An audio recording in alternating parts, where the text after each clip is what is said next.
Bu alemin, bu firmanın tek lideri biziz. Firma olarak diyorum. Yanlış anlamayın. Firma olarak tek lider biziz. Reklam ve tanıtım için bekliyoruz. Bakırköy 34 reklam ve emlak olarak, çoğuna reklam olarak bekliyoruz. Tüm halkımızı reklama bekliyoruz. Şubemiz Kastamonu'da da var.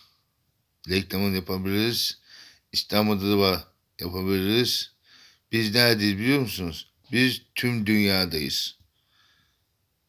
Tüm dünyada, tüm ülkede biziz. Bizden başka firma yok. Dürüst, namuslu ve şerefli tek firma biziz. Biz kim miyiz? Bakırköy 34 reklam. Bekliyoruz. Biz her yerdeyiz. Selam olsun tüm yurttaşlarımıza.